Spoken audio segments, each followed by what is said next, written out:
One thing I will say I love about that I do like about Instagram and video is the ability to do just short check-ins. During the campaign, at the beginning of the campaign, we had Angela would just pop on for like 60 seconds, right? She'd just jump on to, Instagram or jump onto Facebook or jump onto both, and hey everybody, I'm sitting waiting in line in my truck, waiting to pick up the next load of whatever I'm loading, and this is what I've been thinking about this morning. And that was all about Angela's personality, right? Angela is an engaging person. She's a vibrant person. She's someone that has the personality to just like, hey, casual conversation, like, police violence is fucked, right? That's not really Howie's personality. Howie likes to go on and talk about things. He's got his own hour-long podcast for that every week, right? So it's all about the personality of your, not only your campaign, your candidate, but your campaign team too. People think Jill Stein was really good at social media. Jill Stein had a 20-something following her around with the camera, right? Jill Stein doesn't know how to do Twitter and Instagram and Facebook. There was someone who did. So a good team can really open up a lot of these possibilities. YouTube these days is its own social media. It's its own, really powerful force in social media.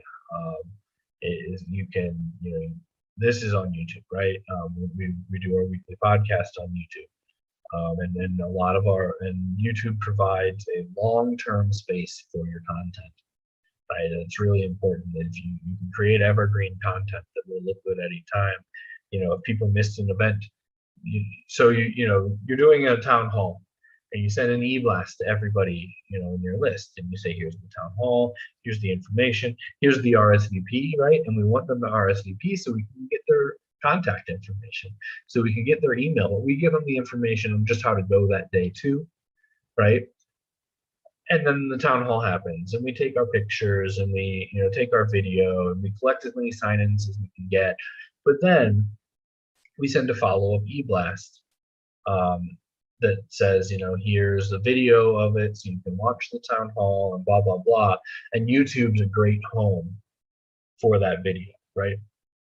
On Howie's website, we don't self-host hardly any of them. I don't really know if we self-hosted any videos during the campaign. They went to YouTube, and the YouTube embedded on the Facebook, or embedded on the website, on the Facebook, because that YouTube is a public-facing, long-term, video storage place, content place that people can go to.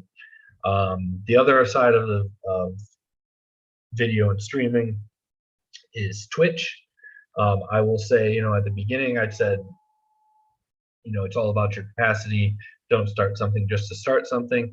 The one platform I will say that we had during the campaign that we started just to start was Twitch, right? The podcast every week still goes out onto the Howie Hawkins 2020 Twitch, and it's the only content that goes out there. Now, if we wanted to more effectively use Twitch, right, like we would find people in the campaign like me, and maybe we, play Civilization and, with an ecology focus, and talk about our policies while we play, right? And that would be more effectively marketing towards the Twitch, audience. But for us, it was just a video outlet. So, those are some basics. There's a lot of others, right?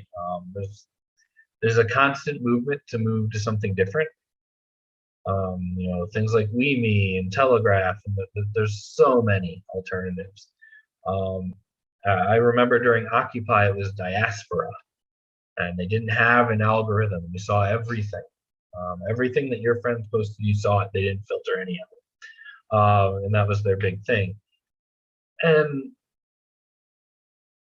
it's not a negative to try to get into these spaces, but the reality is we haven't seen a shift, right? So we can hate Facebook all we want, but there's a billion people there. We can hate Twitter all we want, but that's where people are, fighting with each other about politics. So we really do need to engage in these, mainstream platforms, despite all of their problems. And social media, really allows us the opportunity to do that. to reiterate again, it is an organizing tool. It's not organizing in and of itself. Your social media really needs to direct people into a real thing, a real campaign, a real organization. If it's not, you're firing people up, you're recruiting people, but you're recruiting people into something that only exists in the digital world. And it's really hard to build something, a mass movement that way. And it's, in many ways, it's often a huge time sink. Whereas if we spent more time knocking doors, talking to our neighbors, working with other organizations on issues, we'd probably be a lot farther than if we spent all of our time, fighting with each other on social media. So, it's the other side of this thing, that is campaign communications. It's incredibly important, but that importance is incredibly conditional. It's conditional upon using it right. It's conditional upon connecting it to real things. It's conditional to it, accomplishing real, tangible goals for your campaign, like fundraising, like bringing in new contacts via petitions and things like that. So, yeah, and there could be hours on social media, in general. So.